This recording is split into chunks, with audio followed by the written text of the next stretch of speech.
अरे अखिलेश यादव के कार्यकाल के अंदर कार सेवकों की निर्मम हत्या हुई थी, तब यह गांधी परिवार कहाँ गया था? जनरल क्लास वालों की तो लाशें पता क्या करते थे वो, उन्होंने उठाया ट्रक, बुलवाया ट्रक में, डंप किया, फिकवा दिया नदी नालों में। इस बाबा के यहाँ ये लोग गए थे चमत्कार को देखने, चमत्कार को प्राप्त करने। वो बाबा भी अपराधी है। पहले तो ऐसे बाबाओं से बचे जो कहते हैं कल गन्ने का जूस पिया था, वो कहता है नहीं पिया था, कहते हैं रुकावट वहीं आ रही है। नमस्कार, मैं आपके साथ रोबिन श्रीवास्तव, डेमोक्रेटिक न्यूज़ पे आप सभी का स्वागत है। हाथरस में जो कांड हुआ उस पर बहुत दुखद घटना है, मगर इस पर अब पॉलिटिक्स होने लगी है। लगातार राहुल गांधी भी उस पर सियासत करने लगे हैं। राहुल गांधी वहां गए और कहने लगे कि उत्तर प्रदेश सरकार को वहां पे मुआवजा ज़्यादा देना चाहिए और जल्द से जल्द देना चाहिए। उस दुखद घटना पे पॉलिटिक्स करना बहुत गलत चीज़ है। ये जितने भी नेता हैं उसमें जो पॉलिटिक्स कर रहे हैं, चाहे वो अखिलेश यादव हो, चाहे वो बीजेपी हो, चाहे वो सपा पार्टी हो, इस पर पॉलिटिक्स नहीं होनी चाहिए। अब जनता क्या कहती है, आप क्या कहेंगे? हाथरस पे आप क्या कहेंगे माता जी? देखिए, हाथरस का जो कांड हुआ वो बहुत नृशंस और बहुत घृणित था। जब आपने कहा कि मेरे सब 50 बंदे रहेंगे, 50 से आप 50,000 या लाख 1.5 लाख कैसे बंदे हो गए? सबसे पहली बात ये हुई। और फिर जो है वहाँ पर जब इस तरह की चीज़ हुई, आप जब बाबा लोग घूमते टहलते हैं, बाबाओं के बहुत सारे लोग होते हैं, अनुयायी होते हैं, उन्होंने क्यों नहीं भीड़ को संभालने की कोशिश करी? एक व्यवस्था होती है जो अगर अपनी आर्मी थी वहाँ, वही चीज़ है मेरा कहने का मतलब है, एक व्यवस्था होती है जो उन्होंने अपनी व्यवस्था को क्यों नहीं जो है कहा कि आप लोग जो है देखभाल करें कि किसी आने जाने वाले भक्त को कोई परेशानी नहीं हो। दूसरी बात देखिए, ऐसे माहौल में जो भी पढ़ा लिखा इंसान होगा ना, एजुकेटेड फैमिली या एजुकेटेड लोग होंगे ना, वो वहाँ सर पटकने के लिए नहीं जाते हैं। वहाँ वही जाते हैं जो अकल और शक्ल से सबसे पैदल होते हैं। 2.5 लाख अकल से पैदल है क्या? बिल्कुल 2.5 लाख बिल्कुल अकल से पैदल होंगे। जो दुर्घटना वहाँ हुई उस पर पॉलिटिक्स क्यों, उस पर सियासत क्यों? देखिए, क्या पॉलिटिक्स करने के लिए और मुद्दे नहीं है क्या?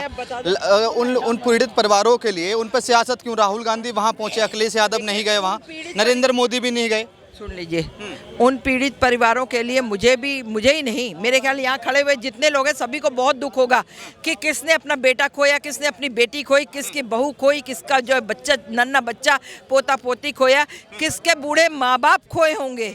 आप ये सोचिए, ठीक है।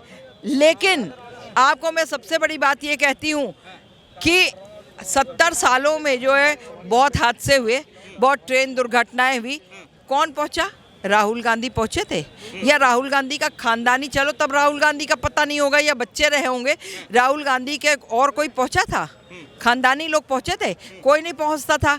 हादसे होते थे, बहुत सारी लाशें। जो जनरल क्लास में सफ़र करने वाले लोग, उनके पास सिर्फ एक जनरल क्लास का टिकट होता था, कोई रिजर्वेशन नहीं था कि उनकी लिस्ट लगी हो है या उससे जो है चेकआउट हो जाएगा। जनरल क्लास वालों की तो लाशें पता क्या करते थे वो, उन्होंने उठाया ट्रक, बुलवाया ट्रक में, डंप किया, फिकवा दिया नदी नालों में, ठीक है जी, गटर में डलवा दिया कि पता ही नहीं चलता था कि वो सफ़र कर रहे हैं या नहीं कर रहे हैं। आज वो बहुत ज़्यादा बोल रहे हैं, ऊँचा उठ रहे हैं। अगर उन्हें इतनी तकलीफ थी तो 3 दिन बाद क्यों गए थे? 3 दिन पहले तो योगी आदित्यनाथ तो तभी पहुंच गए थे, हादसा सुनते ही पहुंचे थे वो। हैं? सवाल का जवाब दीजिए। देखिए, ये जो घटना हुई है बहुत दुखद है, लेकिन इसमें एक बात और है कि इसमें इस बाबा के यहाँ उसी टाइप के लोग गए थे जो बिना मेहनत के 8,500 रुपया महीना पाने के चक्कर में कांग्रेस और इंडिया गठबंधन घटक दल को, विपक्ष को वोट दे दिए।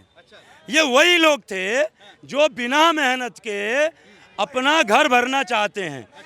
तो जब आप बिना मेहनत किए आपको चाहोगे कि बाबा कोई जादू की छड़ी घुमा दे और हमारे घर भर जाएं, हमारे दुख कट जाएं, बिना इलाज के हमारा दुख कट जाए, बिना मेहनत के हमारे घर पैसा आ जाए, तो ऐसे लोगों के साथ ऐसा हो जाना कोई बहुत बड़ी बात नहीं है। और जी क्या कह रहे हैं आप? एकदम मैं कह रहा हूँ, शब्दों पे बड़े होशो आवाज के साथ कह रहा हूँ भाई साहब, बड़े होशो आवाज के साथ कह रहा हूँ, जब आप शॉर्टकट तरीके से लक्ष्य को प्राप्त करना चाहोगे तो रिस्क तो उठाना ही पड़ेगा। आप ऐसे ढोंगी बाबाओं के चक्कर में क्यों पड़ते हो? आप अपने भुजाओं पे भरोसा रखो, अपने मेहनत पे भरोसा रखो, अपने बाहुबल पे भरोसा रखो। और मैं ये कहता हूं, मैं कोई पक्ष नहीं ले रहा हूं। जिस बाबा के चक्कर में, जिस बाबा के यहाँ ये लोग गए थे चमत्कार को देखने, चमत्कार को प्राप्त करने, वो बाबा भी अपराधी है। उसके ऊपर कड़ी से कड़ी कार्रवाई होनी चाहिए। तो हम भी कह रहे हैं। और जितनी, मगर आप उन फैमिलियों को गलत कह रहे हैं। मैं गलत इसलिए कह रहा हूं, मैं गलत उनके उन जो लोग मरे हैं उनके प्रति मेरी संवेदना है, दुख है। लेकिन मेरा यही कहना है कि जब आप बिना मेहनत के, बिना तपस्या के फल प्राप्त करना चाहोगे तो आपके साथ ऐसा हो सकता है। शॉर्टकट तरीके से लक्ष्य प्राप्त करना रिस्क से भरा हुआ है। मैं निष्पक्ष ये बात कह रहा हूं भाई साहब। मैं एक चीज बोलना चाहता हूं, भाई साहब का कहने का अर्थ लोगों को समझना चाहिए। हल्ला मचाने से कुछ नहीं होता। भारतीय संस्कृति सनातन के अंदर जब भी कोई कथावाचक होते हैं, जब भी कोई संत होते हैं, तो वो उनकी भक्ति, उनके अनुयायी होते हैं जिनको उन पर विश्वास होना है। कहने का अर्थ सिर्फ इतना था भाई साहब का, जो ये भाई साहब समझ नहीं पाए और एजेंडा फैलाने आ गए, माहौल खराब करने आ गए। पहली बात ये है कि हम लोग पहले तो ऐसे बाबाओं से बचे, जो कहते हैं कल गन्ने का जूस पिया था, वो कहता है नहीं पिया था, कहते हैं रुकावट वहीं आ रही है। आपके सामने आपके शास्त्र पढ़े हैं, वेद पढ़े हैं, पुराण पढ़े हैं, उनको घर में ला करके पढ़ो, उनका ज्ञान लो। अगर ऐसी व्यवस्था है और वो बाबा इतने ही अच्छे संत थे तो उनको भागना नहीं चाहिए था। उसके बाद जो 135 लोग जो अपना जीवन त्याग कर गए, उस पर यह तुच्छ राजनीति नहीं होनी चाहिए। चाहे वह राहुल गांधी हो, अखिलेश यादव हो। अरे अखिलेश यादव के कार्यकाल के अंदर कार सेवकों की निर्मम हत्या हुई थी, तब यह गांधी परिवार कहाँ गया था? तब मुलायम सिंह यादव कहाँ था? तब सरयू की नदी लाल थी, लाशें सड़कों पे पड़ी हुई थी, कोई उठाने वाला नहीं था। तब ये कहाँ थे? आज जब ये गए, योगी आदित्यनाथ खुद हॉस्पिटल पहुंचे घायलों से मिलने के लिए। इनके कार्यकाल में कहा था। और आपको इतनी दिक्कत है, मोदी जी हाथरस नहीं पहुंचे, तो आपके 36 से 37 सांसद बने हैं अभी ताजे, सबकी 1 साल की सैलरी उनके परिवार वालों को दे दो। राहुल गांधी जी अपने जीवन का जितनी धनराशि आदि उनके परिवार को दे दो। सहमति दिखे तो सही, उनसे दिल से दिल मिले पता तो चले, लेकिन लाशों के ऊपर राजनीति करने पहुंच गए। धिक्कार है ऐसी सरकार पे। 10 सेकेंड। अभी प्रेमानंद जी महाराज जी हैं, कोई ऐसा नहीं होगा जो उनको न जानता होगा और न उनको सुना होगा। प्रेमानंद जी महाराज के यहाँ एक व्यक्ति गया और बोला, महाराज जी ऐसा आशीर्वाद दो कि हमारी बीमारी खत्म हो जाए। महाराज जी ने कहा, मैं ऐसा आशीर्वाद नहीं दूंगा और ना दे सकता, और मैं ये गारंटी नहीं लेता हूं कि तुम्हारी बीमारी मेरे आशीर्वाद से खत्म हो जाएगी। तुम्हारी बीमारी दवा से, इलाज से खत्म होगी। और जो भी उन्होंने कहा था कि जो भी संत, महात्मा, जो भी व्यक्ति ऐसा कहता है कि हम चमत्कार करके तुम्हारा इलाज खत्म कर देंगे, वो संत नहीं है, वो महात्मा नहीं है। हर चीज की एक पद्धति होती है, एक सिस्टम होता है, उसी से वो ठीक होता है, उसी से उसका सलूशन है।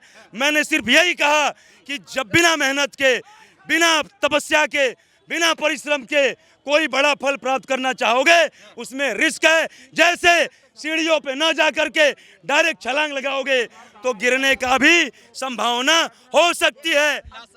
अगर सारे संत लोग जो है सबका इलाज करने ही लग जाएं तो बड़े बड़े ये जो एम्स है और प्राइवेट सेक्टर के जो भी हॉस्पिटल हैं, ये तो फिर बंद हो जाने चाहिए।